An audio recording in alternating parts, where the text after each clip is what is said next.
আজকে খুব সহজ আরেকটি সেলাই দেখাবো। আর এই সেলাইটার নাম ওভারলক প্যাটার্ন সেলাই। তো তার জন্য প্রথমে দেখেন কিভাবে গিট ছাড়া সুই সুতাকে আটকে নিতে হয় সুই দিয়ে। আমি প্রথমে আগে সেইটা দেখালাম। এরপর দেখেন আমি এখানে 2 তারের সুতা নিয়েছি। আপনারা চাইলেই কিন্তু এটা মেশিনের যে সেলাই করার যে সুতাটা আছে সেই সুতাও ব্যবহার করতে পারবেন, অথবা যে কোনো সুতা দিয়ে এই সেলাইটা করা যায়। আর এই ওভারলক প্যাটার্ন সেলাইটা দিয়ে জামার হাতা, ওড়নার 2 সাইডে কিংবা জামার গলার দিকেও কিন্তু আমরা সেলাইটা করে নিতে পারি। তো আমি কিন্তু খুব সহজ করে দেখাচ্ছি, দেখেন একটু মনোযোগ সহকারে যদি আপনারা দেখতে পারেন তাহলে কিন্তু আপনারা ঠিক বুঝে যাবেন যে আমি কিভাবে সেলাইটা দিচ্ছি।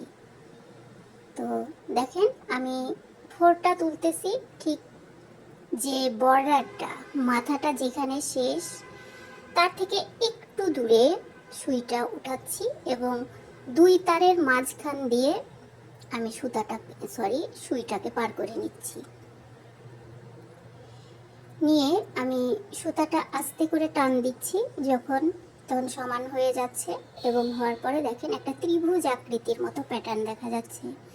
আর এটাকে আমরা কিন্তু আরও কাছাকাছি যদি ফোরটা নিই তাহলে এই ত্রিভুজ প্যাটার্নটা আরেকটু ছোট ছোট হবে।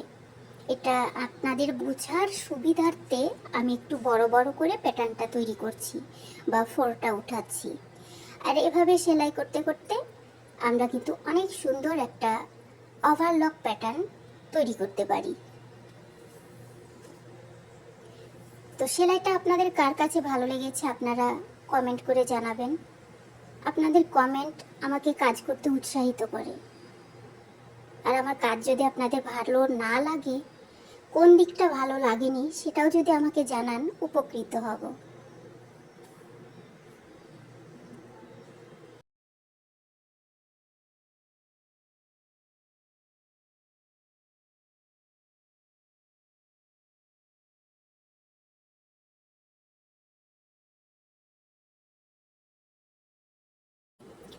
এবারে আমি দেখাচ্ছি নতুন আরেকটি সেলাই। অনেকেই এই সেলাইটা পারে, আবার অনেকেই পারে না। তো যারা পারে না মূলত তারা আমার এই সেলাইটা দেখে খুব সহজেই কিন্তু সেলাইটা শিখে নিতে পারেন।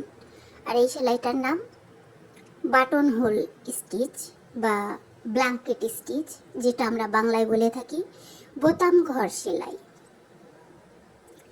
তো এর জন্য প্রথমে নিচে থেকে উপর বরাবর সমান প্যাটার্ন করে একটা ফোর তুলে নিতে হয়।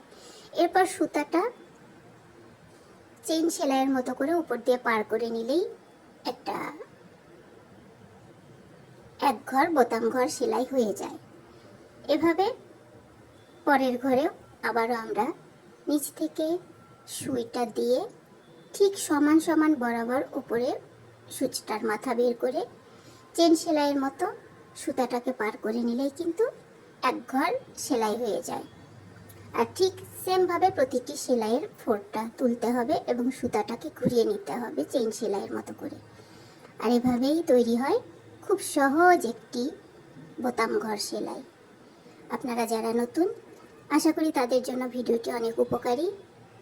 আমার ভিডিও ভালো লাগলে প্লিজ চ্যানেলটাকে সাবস্ক্রাইব করবেন, লাইক, কমেন্ট এবং শেয়ার করে আমার পাশে থাকবেন। নতুন আরেকটা ভিডিওর জন্য আপনাদেরকে ওয়েলকাম করে আজকের মতো শেষ করছি। আসসালামু আলাইকুম।